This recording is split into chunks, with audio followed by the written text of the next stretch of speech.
Hello everyone, welcome to Kapil institute Bathinda. So guys, date है आज की 4 जुलाई और देखते हैं आज क्या क्या करंट अफेयर्स हमारे पास मौजूद हैं। तो सबसे पहला करंट अफेयर हमारे पास जो अवेलेबल है वो है 75 लाइट हाउसेस को हमने कन्वर्ट करना है। ठीक है, 75 लाइट हाउसेस को किस में कन्वर्ट करना है? कुछ अच्छे आइकॉनिक टूरिस्ट डेस्टिनेशन के अंदर उसको कवर करना है। ठीक है, अभी यार ये लाइट हाउसेस क्या होते हैं? आप लोगों ने फिल्मों में देखा होगा कि समुद्र के किनारे किसी ना किसी बिल्डिंग के पास एक बड़ा सारा लाइट हाउस बना होता है जो कि रोशनी प्रदान करता है। एक्चुअली में ये लाइट हाउसेस क्या होते हैं? पुराने ज़माने में जो शिप्स वगैरह आते थे ना, उन शिप्स को नेविगेशन यानी कि रास्ता दिखाने का काम ये लाइट हाउसेस का होता था। ठीक है, तो इन्हीं लाइट हाउसेज, अब कुछ लाइट हाउसेज ऐसे हैं जिनका कोई काम नहीं है क्योंकि अभी इंडिया बहुत एडवांस हो चुका है, तो और भी सिस्टम्स हमने स्टार्ट किए हुए हैं, तो कुछ लाइट हाउसेज इंपॉर्टेंट नहीं है हमारे लिए। तो ये 75 जो लाइट हाउसेज ऐसे हम लोगों ने चूज किए हैं जिनको ऐसे ही बर्बाद छोड़ने के बजाय कुछ अच्छा काम कर लें। ठीक है, तो इनके इनके लिए हमने एक कैंपेन शुरू किया है कि इनको टूरिस्ट डेस्टिनेशंस के अंदर हम कवर करेंगे, जिसकी वजह से क्या होगा कि जो लोकल इकोनॉमी है वो काफ़ी बूस्ट होगी क्योंकि टूरिज्म प्रमोट होगा। अब इसमें कुछ ना कुछ अच्छा भी तो हम दिखाएंगे ना, रिप्रेजेंट करेंगे। और ये कहाँ से है? ये 75 लाइट हाउसेस द्वारका, गुजरात के अंदर। ठीक है, तो वहां पे करेंगे इसको कन्वर्ट, और ये कन्वर्ट होने के बाद कंट्री का, इंडिया का सबसे बड़ा आइकॉनिक टूरिस्ट डेस्टिनेशन बन जाएगा। ठीक है, सो एक बार आप लोग लाइट हाउसेस के बारे में देख सकते हो, ऐसे तरीके के लाइट हाउस होते हैं।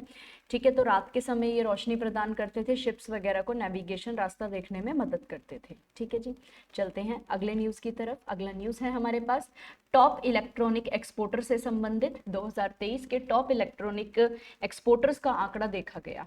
एक्सपोर्टर तो समझते हो ना कि वो जो देश के बाहर किसी चीज को एक्सपोर्ट कर रहा है। और इलेक्ट्रॉनिक्स का सामान, अब इलेक्ट्रॉनिक्स का सामान जैसे कि स्विचेस हो गए, पंखे हो गया, कोई भी चीज है, ठीक है, तो वो इलेक्ट्रॉनिक का कोई भी सामान है जिसको जो है इंडिया से बाहर एक्सपोर्ट किया जाता है। तो क्वेश्चन है कि हमारे इंडिया में सबसे ज्यादा कौन कर रहा है? तो सबसे ज्यादा आंकड़ा निकल कर आया है तमिलनाडु का। ठीक है, तो तमिलनाडु जो है इंडिया का टॉप इलेक्ट्रॉनिक एक्सपोर्टर बन चुका है 2023 में। और दूसरे नंबर पे स्थान प्राप्त किया है उत्तर प्रदेश ने, और तीसरे नंबर पे कर्नाटका, और चौथे नंबर पे महाराष्ट्र। ठीक है, टाटा जैसी कंपनीज की वजह से आज तमिलनाडु जो है इस रैंक में पहुंचा है, नहीं तो तमिलनाडु तो काफी पीछे था। ठीक है, सो ये छोटा सा न्यूज़ है, इसके बारे में थोड़ी सी जानकारी याद रखना कि हमारे इंडिया के अंदर सबसे ज्यादा टॉप में इलेक्ट्रॉनिक्स के प्रोडक्ट्स को कौन एक्सपोर्ट कर रहा है। ठीक है, तो आंसर विल बी तमिलनाडु। चलते हैं अगले सवाल की तरफ। अगला पॉइंट क्या है हमारे पास? National maritime heritage complex. ये क्या है? देखिए, हेरिटेज तो आप सब समझते हैं क्या होता है, धरोहर होती है ना। कोई भी ऐसी चीज जो हमारी क्या रही है, धरोहर रही है। पुराने समय में अगर हम इस चीज को इस्तेमाल करते थे तो वो हमारी धरोहर थी। ठीक है, और मैरीटाइम का मतलब क्या होता है? समुद्र के आसपास, क्योंकि हमने पढ़ा हुआ है ना कि इंग्लिश के किसी भी शब्द में अगर मैर शब्द होता है तो उसका मतलब सी या ओशियन होता है। ठीक है, तो जो पानी यानी कि समुद्र के आसपास हम एक नेशनल मैरीटाइम हेरिटेज कॉम्प्लेक्स बनाने जा रहे हैं। अब ये हम कहाँ पर बनाएंगे? लोथल, गुजरात के अंदर। देखिए, लोथल एक ऐसी जगह है ना जहाँ पे सदियों पुरानी, अगर हम बात करें हड़प्पन सभ्यता की, इंडस वैली सिविलाइजेशन के समय की बात करें, तो इंडस वैली सिविलाइजेशन के पीरियड में भी क्या होता था, यहाँ पे पोर्ट्स का काम होता था। मतलब एक पोर्ट सिटी थी हमारी लोथल। तो उस समय के बाद से फिर हमारे पास सुल्तानों के रूल चले, मुगलों के रूल चले, और फिर मॉडर्न इंडिया तक। यानी कि बेटा एंशियंट टाइम से अगर मॉडर्न टाइम में हम देखें कि क्या क्या बदलाव आए हैं हमारे, या फिर क्या क्या चीज़ें नई बनी हैं, उन सब चीज़ों के लिए ना एक हेरिटेज कॉम्प्लेक्स हम लोग शुरू करने जा रहे हैं। तो अगर हम कुछ अच्छा डिस्प्ले करेंगे तो देखो ये एक टूरिस्ट डेस्टिनेशन भी कहलाएगी ना अपने आप में ही।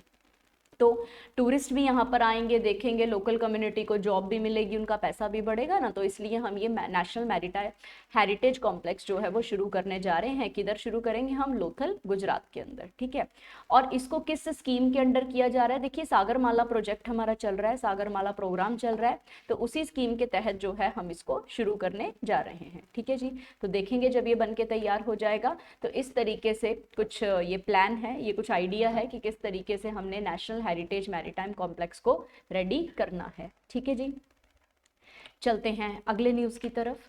अगला न्यूज़ है ककरापर एटॉमिक पावर प्रोजेक्ट से रिलेटेड, ठीक है। तो ये न्यूज़ आखिर क्यों आई है? देखिए, एटॉमिक पावर प्रोजेक्ट क्या होते हैं? जो परमाणु ऊर्जा की मदद लेते हैं और बिजली बनाने का काम करते हैं, ठीक है जी। परमाणु समझते हो ना आप लोग, atomic energy. So atomic energy जो है उसका इस्तेमाल करते हैं और उसके इस्तेमाल से हमारे देश में इलेक्ट्रिसिटी यानी कि बिजली बनाई जाती है। तो वो जिस भी चीज़ के ऊपर काम कर रहे हैं ना बेटा, वो सभी एटॉमिक पावर प्रोजेक्ट्स होते हैं। तो ये जो एटॉमिक पावर प्रोजेक्ट है ककरापर के बारे में, जिसको शॉर्ट में कैप कहा जाता है, ये इंडिया का first indigenously developed nuclear power reactor बन चुका है, ठीक है। ककरापर वैसे जगह का नाम है गुजरात के अंदर, लेकिन इसके नाम से ही, जगह के नाम से ही न्यूक्लियर पावर स्टेशंस के नाम पड़ जाते हैं, ठीक है। तो ककरापर जो है इंडिजीनियसली बनने वाला, इंडिजीनियसली का मतलब क्या होता है? सब कुछ हमने ही बनाया भाई, ठीक है, और किसी ने कुछ नहीं बनाया। इसके अंदर किसी फॉरेन कंट्री का कोई योगदान नहीं है, इंडिजीनियसली है, मतलब हमारे देश में हमारे ही तरीकों से ये बना है, ठीक है। और इन्होंने अपना कमर्शियल ऑपरेशन शुरू कर दिया है। तो भारत में पहली बार इंडिजीनियसली डेवलप्ड है ना, इसलिए क्वेश्चन इंपॉर्टेंट है, ककरापर एटॉमिक पावर प्रोजेक्ट, ठीक है। और नेक्स्ट अगर हम कुछ पॉइंट्स डिस्कस करें, जैसे कि ये हमारे पास ना न्यूक्लियर पावर प्लांट्स हैं। इसमें से देखिए, जो तो रेड कलर के डॉट्स आपको दिख रहे होंगे ना, ये तो ऑपरेटिंग है, ये चल रहे हैं। जो येलो वाले आपको दिख रहे होंगे, ये वाला येलो वाला है, ठीक है। तो ये जो येलो वाले आपको दिखाई दे रहे हैं ना, ये अभी अंडर कंस्ट्रक्शन है, ये अभी मतलब बन रहे हैं। जैसे एक तो ककरापर हमने पढ़ ही लिया जो ऑपरेशनल है, जिसके बारे में हमने न्यूज़ ही पढ़ लिया, और एक 700 मेगावाट का जो है वो भी बन रहा है, ये प्रपोज्ड है, ठीक है। तो 700 मेगावाट के देखिए दो बनाए हैं, एक तो कंप्लीट हो चुका है जिसको इंडिजीनियसली डेवलप का हमने न्यूज़ पढ़ लिया, ठीक है, और एक और है जो यहाँ पे लगाया जा रहा है, ठीक है। और जितने भी ब्लू वाले हैं उनका मतलब क्या है? ये प्रपोज्ड है, मतलब बनेंगे आज नहीं तो फ्यूचर में बनेंगे, ठीक है जी। अब इसी में से, इसी मतलब डायग्राम में से ना आपको एक छोटा सा पॉइंट कराने जा रही हूँ। भारत का सबसे पुराना या फिर सबसे पहला जो एटॉमिक पावर है वो है तारापुर, ये याद रखना है। तो तारापुर सबसे तारापुर जो फेज 1 बनाया था ना हमने, तपस कहते हैं इसको, तो तारापुर, तारापुर जो बनाया था, तो तारापुर फेज 1 जो है हमारे पास, ये सबसे ओल्डेस्ट है, ठीक है। और तारापुर का जो चौथा फेज है वो इस समय सबसे लार्जेस्ट है, ठीक है जी। सो दोनों पॉइंट्स आपको याद रखने हैं, दोनों ही इंपॉर्टेंट है। तो तारापुर का जो फेज 1 है, फेज 1 अब सबसे ओल्डेस्ट है, और जो चौथा फेज इसका है वो हमारे पास सबसे लार्जेस्ट है, ठीक है जी। बाय चांस आपको ऐसा सवाल पूछ लिया जाए तो, अदरवाइज रिसेंट से ही सवाल आएगा तो आपने वो जो ककरापर वाला पढ़ा है ना उसको ध्यान में रखना है, ठीक है जी। चलते हैं अगले सवाल की तरफ। अगला सवाल है हमारे पास इवोल्यूशन ऑफ इंडियन नेवी और इंडियन कोस्ट गार्ड से संबंधित। ये क्या है एक्चुअली में? हमारी ना Indian coast guard, Indian navy, Indian port railways और रोपवे कॉरपोरेशन इंडिया लिमिटेड, इन्होंने ना एक मेमोरेंडम ऑफ अंडरस्टैंडिंग को साइन किया है, यानी कि एक अग्रीमेंट इन्होंने साइन किया है। क्यों साइन किया है? क्योंकि ये लोग एक नेवी गैलरी बनाना चाहते हैं। नेवी गैलरी का मतलब जितना भी आज तक नेवी के अंदर डेवलपमेंट हुआ है, कैसे कैसे हमारे पास शिप हैं, कैसे कैसे हमारे पास हथियार हैं, वो सब चीज़ जो है यहाँ पे लगाना चाहते हैं, और उसमें कोस्ट गार्ड का भी सारा का सारा पॉइंट इसके अंदर डिस्प्ले करना चाहते हैं। मतलब एक तरीके का ना एग्जीबिशन है, ठीक है, जो लोगों को दिखाने के लिए इस्तेमाल में आएगा। तो इंडियन नेवी और इंडियन कोस्ट गार्ड की जो इवोल्यूशन है, कैसे हुई, कैसे ये बना, कैसे ये दुनिया में आया, ये सारा कुछ यहाँ पे डिस्प्ले किया जाएगा, दिखाया जाएगा, ठीक है। तो अब इस गैलरी को बनाने के लिए देखो समय तो लगेगा ना, ऐसी बात नहीं है, तो समय लगेगा, ठीक है, जब तक कि भी ये बनकर तैयार होगा। लेकिन इसमें सहायता किस किस की है? एक तो देखिए कोस्ट गार्ड से पूछा जाएगा, क्योंकि कोस्ट गार्ड के बारे में ही तो हम ज़्यादा कर रहे हैं। इंडियन नेवी से पूछा जाएगा, क्योंकि इंडियन नेवी के बारे में है। इंडियन पोर्ट रेलवेज, तो समुद्री तट के पास जो रेलवेज होती हैं उनके बारे में।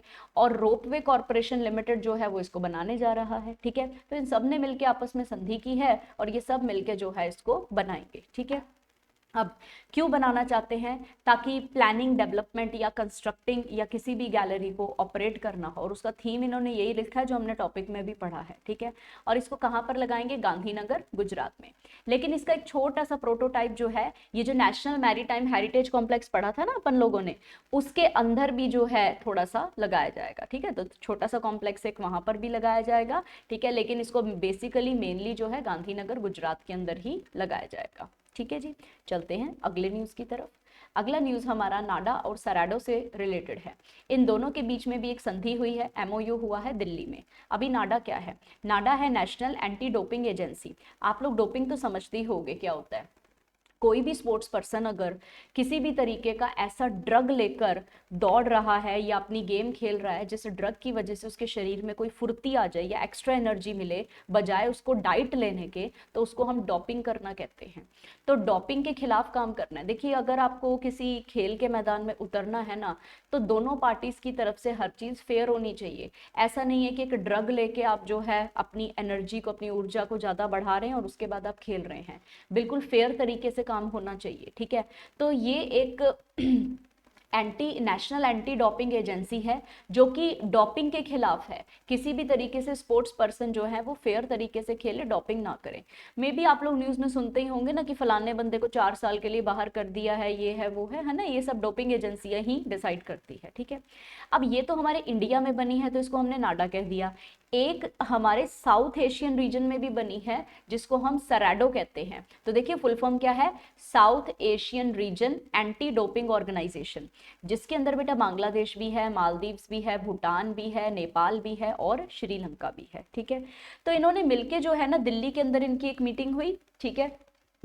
इनकी कॉपरेशन मीटिंग हुई है यहाँ पे दिल्ली में, और दिल्ली में बैठ के इन्होंने डिसाइड किया है कि हम इस तरीके से काम करेंगे कि जो सभी देश मिलके आपस में ना एंटी डोपिंग के लिए कुछ बढ़िया काम कर सके, कि स्पोर्ट्स के अंदर ये गलत तरीकों से जो है स्पोर्ट्स खेलना जो है अलाउ नहीं होना चाहिए, ठीक है। तो आप ये देख सकते हैं कि इनकी जो है मीटिंग कल के दिन 3 तारीख को ही इनकी मीटिंग हुई थी न्यू दिल्ली के अंदर, ठीक है जी। सो ध्यान में रखना है। चलते हैं अगले न्यूज़ की तरफ। अगला न्यूज़ है स्टार्टअप 20 शिखर समिट के बारे में है।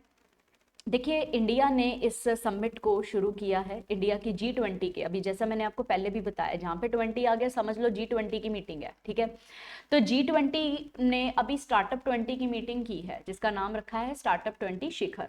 और ये समिट इन्होंने 2 तारीख को शुरू किया था और 2 दिन का है, आज ये खत्म हो जाएगा, ठीक है जी। तो गुरुग्राम हरियाणा के अंदर इन्होंने किया, तो ध्यान में रखना है।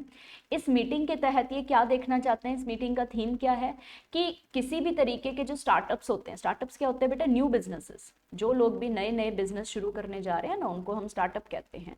तो जो न्यू बिजनेस हैं, अगर वो मास इनएडिक्वेसी यानी कि किसी भी तरीके की उनमें कोई ऐसी असक्षमता महसूस हो रही है कि वो ढंग से काम नहीं कर रहे हैं, क्या क्या कमियां रह गई हैं, उन कमियों को उन्होंने क्या करना है, पूरा करना है। तो ये मीटिंग इसी चीज के लिए थी, क्योंकि स्टार्टअप्स बेटा किसी भी देश के लिए ना, किसी भी देश की इकोनॉमी के लिए बहुत अच्छा मतलब प्रोग्राम है, ठीक है। और इंडिया तो आपको पता ही है ना, सबसे ज्यादा स्टार्टअप बनाने वाली कंट्री है, ठीक है। और ऐसे देश में अगर स्टार्टअप के लिए कोई कमी रह गई है, कुछ नहीं हो पा रहा है, तो वो हमारे लिए एक मुद्दे का कारण बन सकता है। सो इसीलिए इसी थीम को मद्देनजर रखते हुए स्टार्टअप शिखर 20 की मीटिंग हुई गुरुग्राम हरियाणा में, ठीक है जी। तो ध्यान में रखना है। चलते हैं अगले सवाल की तरफ।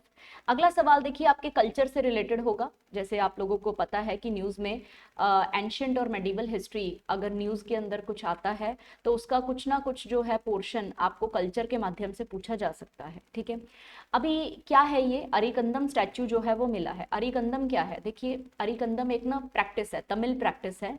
तमिल प्रैक्टिस में क्या होता है, कोई भी इंसान अपने भगवान को, डाइटी को यानी कि गॉड को अगर ये कह दे कि अगर आप मेरा ये काम कर दोगे या मेरा युद्ध जितवा दोगे तो मैं अपने आप को आपके लिए सेक्रीफाइस कर दूंगा, मतलब मैं अपना सिर काट के आपको दे दूंगा। तो ये एक तरीके से ना सेल्फ सेक्रीफाइस, ये देखिए यहाँ पे लिखा भी है नीचे, ये एक तरीके से ना सेल्फ सेक्रीफाइस है कि अरिकंदम का मतलब ही क्या होता है कि इंसान अपना सर काट रहा है, ठीक है जी। तो ये अगर आप इस पिक्चर में ठीक से देख पा रहे हैं, वैसे थोड़ी पुरानी पिक्चर है, शायद आपको ठीक से नजर ना आए, समझ ना आए, लेकिन इस पिक्चर में भी ये इंसान जो है अपना सर काटने की कोशिश कर रहा है, ठीक है। तो इनका जो स्टैचू है उसको अभी अभी हाल ही में डिस्कवर किया गया। तो आपको ना ये थोड़ा सा एंशिएंट से जाके क्वेश्चन अगर आ सकता है कि अरिकंदम स्टैचू जो है वो अभी अभी में हाल ही में कहाँ मिला, या सिंपल ये भी आ सकता है कि एंशिएंट इंडियन टेक्स्ट के अकॉर्डिंग अरिकंदम का मतलब क्या होता है। तो आपको पता होना चाहिए सेल्फ सेक्रीफाइस, ठीक है। ज्यादातर क्वेश्चन बेटा जो इस तरीके से आते हैं ना डिजाइन होके, वो सब न्यूज में से आते हैं। तो अपना न्यूज के ऊपर अपना फोकस हमेशा बनाए रखें। और कल्चर तो देखो हिस्ट्री का सबसे इंपॉर्टेंट पार्ट है, ठीक है।